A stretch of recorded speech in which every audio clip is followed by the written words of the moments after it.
Hello ladies and gentlemen, and welcome back to Fallen London. Today we're going to be carrying on with Fallen London's serial story, Evolution, and I think we're on our way to Geiger's Morn.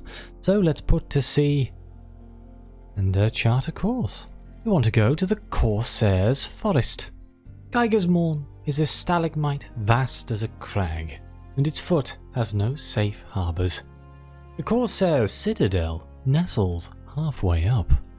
The pirate haven of the snares. Step carefully. Let's sail to Geiger's Morn, the stalagmite citadel of the Corsairs. Geiger's Morn is a challenging port. It will most benefit those of high seafaring. Access to the Corsairs' citadel is restricted to those few brave and foolhardy sailors who dare navigate the snares. Fortunately, you are among their number. Trace a route into the snares. The snares, the heart of the undersea, where the Corsair's forest lies. A dangerous tangle of black stones jutting from the water, infested with pirates. When travelling to Geiger's Morn, you have no other option. Right, I will come back if anything exciting happens. We're heading into the snares, perhaps against your best judgment. You are entering the centre of the undersea. A dangerous tangle of black stone, infested with pirates. Now these are some new things I've never seen. Navigating the snares. Jagged, pointed stalagmites rise from the sea floor. Some pierce the water's surface, like the enormous carved rock upon which Geiger's Morn sits. But many a treacherous rock sits just beneath, waiting to carve a gash in the keel of a careless vessel.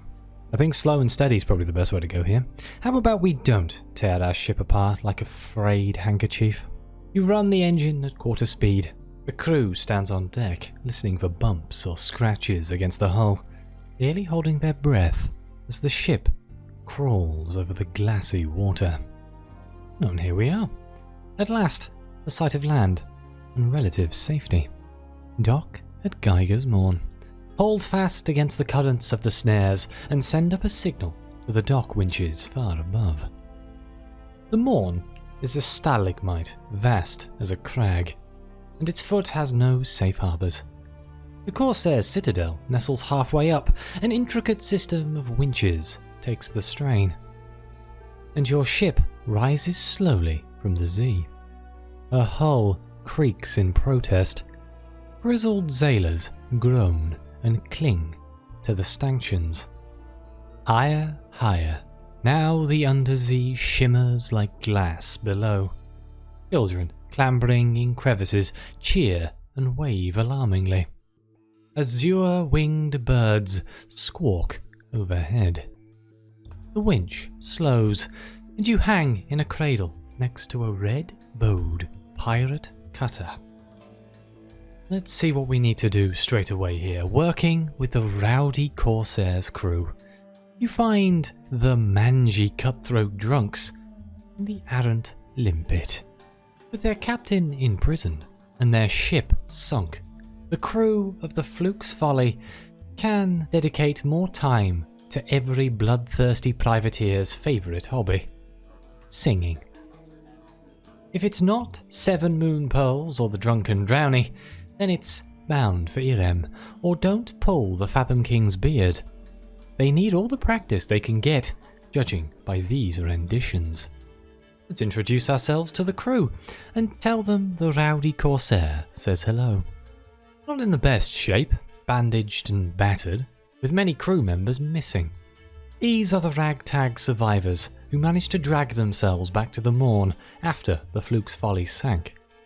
It went down in battle against your own ship, as some people here may recall, and in flames, if you happen to remember, ignited by the very man kidnapped by the Delight, whose whereabouts you now need them to find. They stare daggers, and toy with daggers too, testing blades with their thumbs, innocently gouging wood from tabletops. But the rowdy Corsair's word is worth something. They're amenable to negotiation. Let me just swap into my evening attire here. 87% chance. Negotiate with the crew.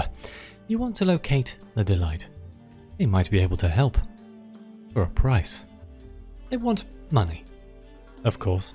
That goes without saying. Ever since their job with the Mythendrake office fell through, they've been tragically treasure deprived. But if you were to provide them with a cut of your own piratical profits, then they might be persuaded to assist. They know the Delight's sailing lanes. They also know other corsairs currently employed by the Prester's Hand.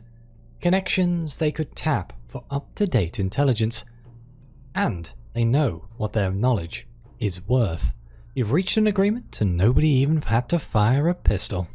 Okay, so this is the bit that could cause some issues here. Pay them with stashed treasures. For a cut of your own bounty hunting income. They'll cooperate. We need 10,000 stashed treasures. And in order to do this, I believe we have to explore the Morn. Let's explore Geiger's Morn. The Corsair's Citadel is a lethal place. A bristling spire of creaking wood and swaying bridges. A roof-scraping tower turned inside out for its impudence. From the shacks constructed out of wrecked ships to the blue prophets circling overhead, to the ever-present lurching of the long drop to the Z, every precipitous element of this vast stalagmite proclaims only one thing. Life is fleeting. Let's go down some of these options. I don't think any of these are actually required to advance what I want to do, but I'm curious. Let's survey the dock cradles. The dock cradles occupy the lowest stage of the Citadel, a riot of straining ropes and jangling chains. Here is where visitors take their first steps onto the Morn. We can mooch. The ships in the dock cradles hail from across the length and breadth of the Z, united only in a certain battered aspect and a complete disregard for such petty things as laws and sovereignty. A red-hulled pirate cutter rocks in a cradle close to the errant limpet. Passers-by stop to mutter and stare. A gaggle of morn-born urchins dare each other to touch the prow and retreat, giggling up the stalagmite, swinging from ropes like little lemurs. The vessel of some pirate king? Or just a fancy paint job? Again, 4Z stories. Let's have a drink at the Errant Limpet. The Errant Limpet is much like a Wolfstack tavern, if such a tavern were bolted to a rock face and swayed with the breeze. Watch your step. Sailors from the Carnet rub shoulders with Shellinut hunters and Witheran buccaneers. The atmosphere here is charged and tetchy. Only the shared dread of a 1,000-foot drop waiting just beyond the threshold puts a dampener on the powder keg. Sailors drink around their discomfort, transforming it into a nervous kind of revelry. A boisterous captain bursts into the tavern, accompanied by her horroring crew. The reception from the patrons is frosty, until she offers to buy the house a drink. Her ship, it seems, has landed a big score, and she is soon the toast of the hour. 4 scraps of incendiary gossip? Nice. Next is observe the blue prophets. I need to put on my incognito outfit. Can I get that higher? I can. The sapphire-feathered birds are everywhere on Geiger's Morn, shrieking at inopportune times and wheeling around the stalagmite's great spire. Visitors to the Morn avoid the belligerent birds studiously. It is ancient Zayla superstition that blue prophets shriek the names of those doomed to die, and so even grizzled old salts make a great show of staying out of earshot. But native corsairs exhibit an entirely different flavour of superstition. They treat the prophets with what, for outlaws, counts as reverence, allowing them to roost where they may, and touching finger to forelock whenever passing close by. A streak of white falls from a prophet overhead. The guano stains your coat. A dockhand leans in, awed. "It's good luck, that is. Stay away from fires." Holy sanguinine ointment. What in heavens is that? The colour of treacle, the scent of incense. Apply topically to remove boils, warts, and ultimately doubts. Expect a burning sensation. Okay, well if I need to get it, I know where to get it. Transverse the beast paths and urchin roads. We need to be a little bit more hard-wearing for this one. There's a surprising quantity of actual landscape on the Mourne. It's vertical, admittedly, but the courageous can transverse it as they would a rocky moor, with an additional throatful of lurching terror. Up here, the rocks are slick with something white and slimy, and the pittons are few and far between. The blue prophets that roost at the top of the Mourne are indiscriminate with their ablutions, and this guano is a precious resource among the corsairs. A bustling industry of acrobatic urchins exists for the sole purpose of scraping the excrement from rock, from roof, and the coats of passers-by, for distribution to the munitions manufacturers of the dock winches. A buccaneering urchin is only too happy to explain, navigating the white-coated rock like a goat. It's probably to do with all the death. His face is sage and serious. But gunpowder made here from our bird goes boom better than anything else. Lovely. Well, that's us looked around the Mourne. I think that's everything. Oh wait, no, we didn't look down. Sorry. Let me just look down. Everybody warns you not to, but surely it can't be as bad as all that. The view across the Zee is breathtaking. Ships are mere dots below. The water shimmers like parabolan glass. Can you see the lights of London from here? Not quite, but those clusters of lights could be camps at the foot of the Salt Lions. The glittering expanse is alluring. So vast is it laid out before you that you could be a king, a god, considering your domain. It is the kind of view that tempts one with the power of flight. It would be a whimsy swiftly regretted. Okay, so the next place for us to go is the Grave Winches. Unlocked this by not having the lessons in mourning. Some dock cradles sit apart from the ruckus hubbub of the landing stages. Birds shriek and whirl overhead, deep azure against the darkness of the roof. Corsairs light candles, their flames flickering greenish as ropes groan in complaint. When the winches finally haul their burden into view, the reason for this solemnity becomes clear.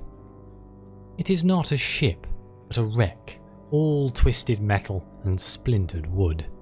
A warped memory of something that could once sail. Ribs of broken hull jut roofwards, painted in the smuggler's blacks of the morn. A crowd of corsairs is gathering before the winch. Something clearly is about to happen. Let's join the congregation.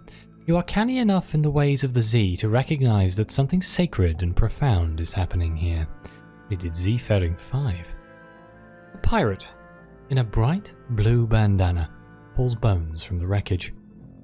With great ceremony, she holds a shattered skull over the edge of the dock. Our brother has come home. The corsairs cheer, stamping their feet, and the whole landing stage shudders beneath their feet. Visitors scatter to more stable floorboards. As all things do in time, a rumble of assent. We deliver him now to the Zee as he delivered so many others before him. The words have a timbre and gravity of ritual, of an utterance repeated so often as to become song. From death, life. From life, death. He lets the skull fall into the mist. The corsairs bellow in approval. Candles flicker. The wreck lists in the cradle. Bone by yellowed bone, the deceased captain is delivered from the grave winch and into the waters below. We have witnessed a corsair funeral. As the final fragment of bone is loosed from the corsair's hand, the flock overhead ceases its circling and comes to rest upon the wreckage. The whole warped mess becomes a groaning, feathered crown in a moment, An impromptu parliament conveying on this newly emptied grave. Their scratched cries join the Corsair's own, a joyous, grieving ululation. And then all the birds take flight as one, sending a gust across the dock, stage, and filling the air with the whispered laughter of wing beats. With their departure, whatever ritual was occurring here is over. Corsairs drift away, and the landing stage sighs in relief. You can approach the Corsair officiant. Is leaning into the wreckage, searching for something. Perhaps she can elucidate what you have just witnessed. It's not often an outsider stays to bear witness to a Corsair funeral, she speaks before turning around, seemingly knowing who approaches without needing to look. The Z gives and it takes. Mostly people only care about what it gives, but the taking is important too.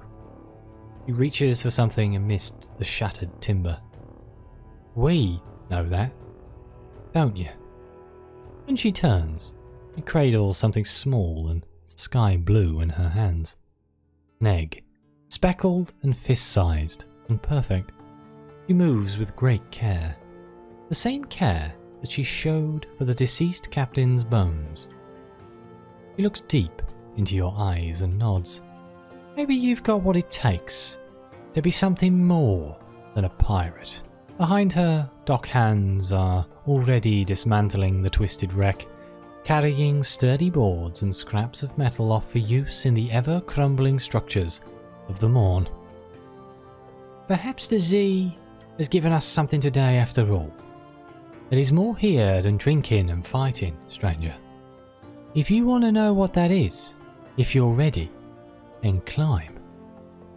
He points up, towards where the morn tapers to a spike too narrow to support structures. Seek answers at the very top of the morn. Well, let's go. The heights of the morn. The blue prophets wheel high above you, screaming furiously at the effrontery of your presence. The sound of the docks far below is distant. The noises of the taverns and the fighting rings are lost to the calls of the bats and the birds above. Death is close here, cold and grasping, just a missed foothold away. But life surges too. Blood thunders in your ears. The air is sharp in your lungs. Your muscles sting from climbing. The pervasive lethality is invigorating. Climb to the summit. Whatever you do, do not think about how far there is to fall. If you can push the notions of height and gravity to the back of your mind, then charting a course up the rock face becomes a navigational exercise like any other. The rocks are slick beneath your sweating palms. The stalagmite resists your ascent. You could swear the stone bucks beneath you, as if trying to shake you off. But you are careful. Implacable. Lucky. After what feels like hours, you reach the summit of the morn. So we can either speak to the guano-splattered hierophant. A small urchin is the only other presence here, standing fearless and alone, looking out across the sea. Or we can gaze across the sea ourselves. From here you might bear witness to the entire Neath. From here you might reach up and touch the roof. From here you might just be able to fly. Let's speak with the guano-splattered hierophant. Her hair is lopped short and messy. Her frock coat is both far too large for her and covered in white streaks of guano. But her gaze is serious and clever, and when she shakes your hand, it is with the gravity of a priest welcoming a heathen into the fold. Let's approach the girl. You were sent here in search of some secret at the heart of Geiger's Morn. This small child is the only other presence here. Is she the object of your search? You've been sent up here by one of ours, then? She looks you up and down. You are seized by a sudden certainty that your soul is being weighed for suitability. Alright then, but first of all, I got a question for you. The guano-spattered little girl holds her chin up high and proud. If you're here, that means you're a fearsome sailor. Perhaps even a fearsome pirate. The blue prophets squawk overhead, mocking. You've been face to face with death more often than any landwalker. But the skill ain't what matters, it's the spirit of it. So why do you sail? What brings you out, time and time again, to travel these deadly waters? So we can sail for riches. The call of profit is a strong and potent one, and there are treasures to be found in these waters. We sail for glory. Your name will be remembered in shanties across the Neath, and your legend will live long after your death. You sail to commune with the sea. There is something numinous and sacred on the broad undersea that cannot be found on land. You sail to feel alive. There is nothing like the looming spectre of a watery grave to make one appreciate one's life. Or we sail to get to our destination. It's as simple as that. You have places to get across the sea, and unfortunately, sea travel is a necessary aspect of this business. Let's go with I'm tempted to pick destination because I find that's the funniest one. I'm going to pick that one. She cocks her head and chews on her lip. Maybe you believes that. Maybe not. I don't. Nonetheless, she listens closely, and you can't help but feel that it is not quite your words she is hearing. Getting places is just the surface of it. Mayhaps we can convince you to sail for something bigger? Alright. What do you mean? We'll indulge her. What higher purpose has this strange urchin and her flock of birds got to offer you? You've heard the superstitions, I bet, about how blue prophets shriek the names of those doomed to die. It's suddenly showmanlike. Well, it's true.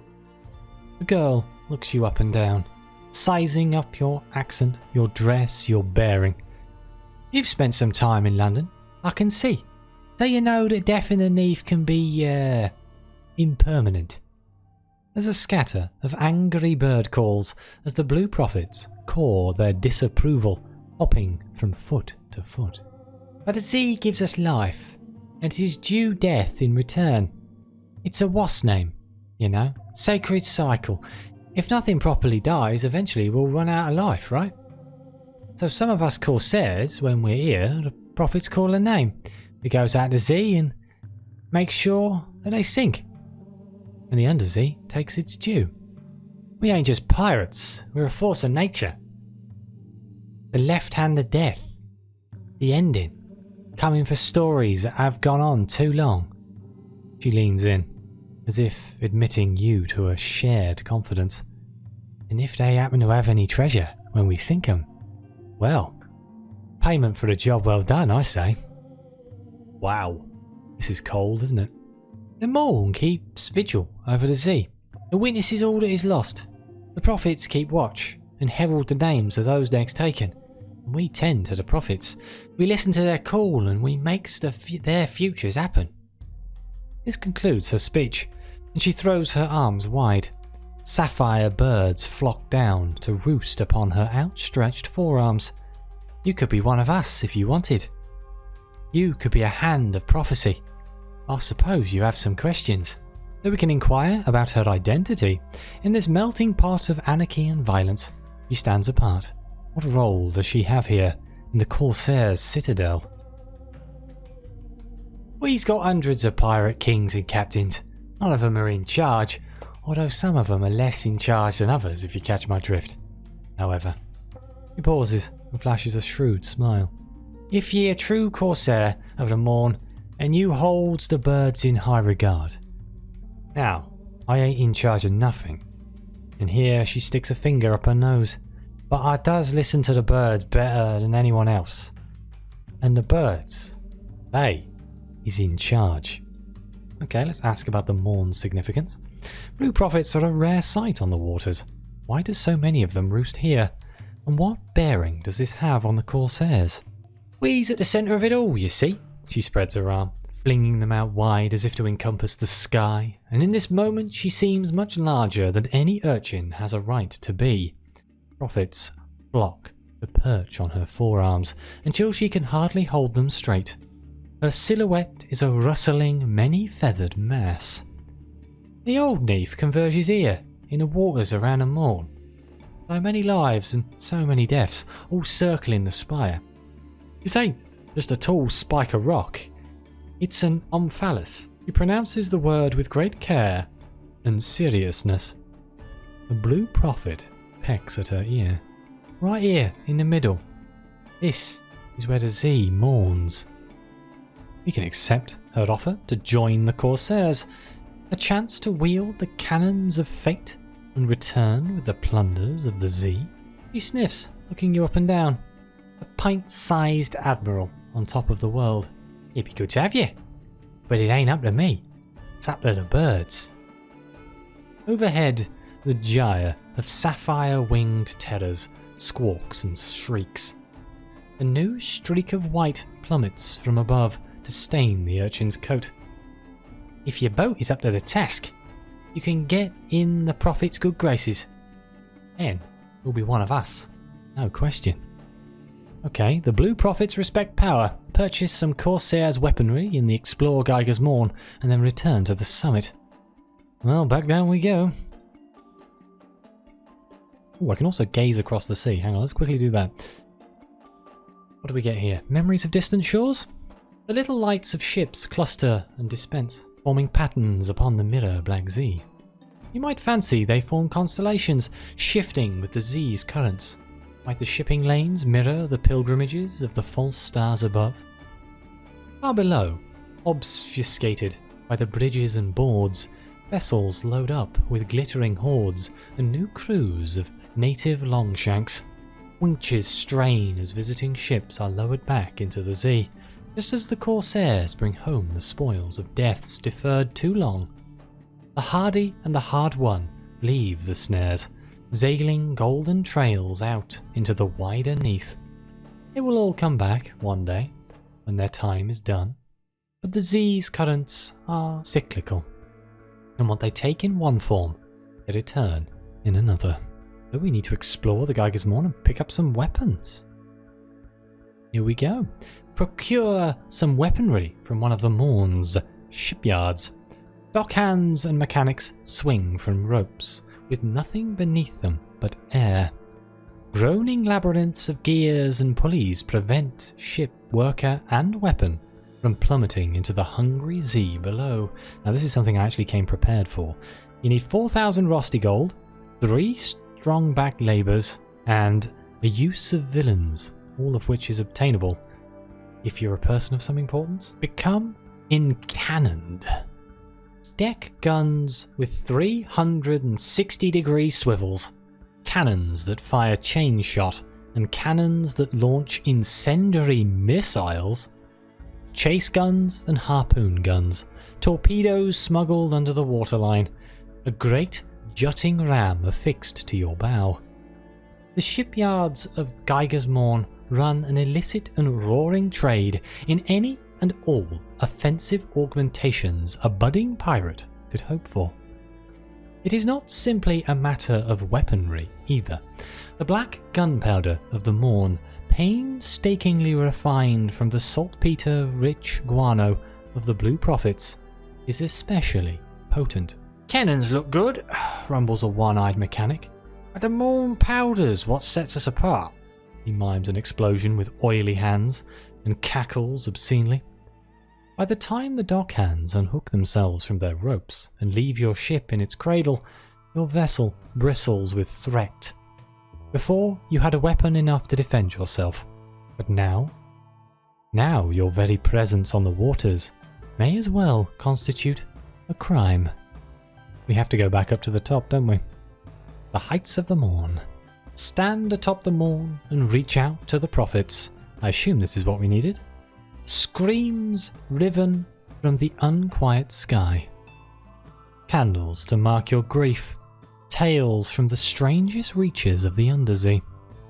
And stale crackers from your provisions. They are still birds after all.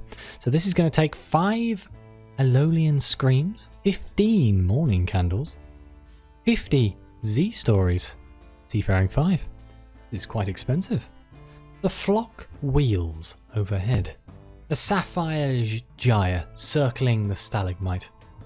Far below and far away, the Z circles the Morn. The two motions are equal and opposite. The birds above and the current beneath. One reflects the other, but which? You light your candles and secrete them in sheltered notches of rock. You loose your screams of the sky and elicit a deafening chorus in return.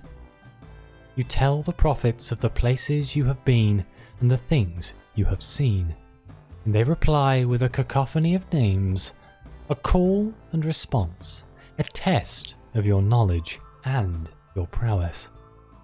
A single streak of sapphire feathers separates from the flock to land on your shoulder. Its talons are sharp, and it wields them indelicately. Its beak is hooked, and its eyes are inhuman and uncaring. But it appears to have chosen you. Oh, I have an almost tame blue prophet. I have a parrot, just like any real pirate. Oh, I need to talk to the Hierophant. Hang on. Speak with the guano-splattered Hierophant. Receive your Corsair's colours. Your vessel bristles with weaponry. You've been accepted by the Blue Prophet. What remains to be done? Become a fully fledged Corsair, or raise your maximum Z-faring to 6. Ooh, interesting. The little urchin grins, and with great ceremony produces a bolt of startlingly blue cloth. It seems almost to glow, the colour of a yearning for lost sky. The colour of the feathers on your prophet's wing. It is, of course, a flag. You're one of us now, she says with a flourish. Fly this at Z and you'll be doing a work of the waters. Display it here and you'll be welcome like family. She jumps up and down, an adorable gesture at odds with the perilous and uneven rocks you're standing on. Welcome to the Corsairs, and may death, when it comes, greet you like a long-lost friend. You may now raise the Corsair's colours and accept bounties from your Blue Prophet from aboard your ship. And my maximum Z-faring can now go to 6. You can spend a moment in conversation. Prophets flock around her, a feathered cacophony of names. What news from the summit? You should head out to sea. I can tell your prophet has business to attend. She scratches the bird on the forehead, and it produces an extremely unprophet-like trill. A bond between prophet and corsair is an ancient one. You're part of history now. Alright, let's return to the summit. And I think this is a perfect place for me to end this episode. So thank you all very much for watching. I guess in the next episode we shall go out hunting, as pirates should, to try and get our 10,000 plundered treasure, which could take a while and quite a lot of actions. So I'm not entirely sure how I'm going to record it. But either way, thank you all very much for watching. Please like, subscribe, let me know what you think. Your comments are greatly appreciated. Thank you to the members of the channel. It really does help. And as always, I'll see you next time.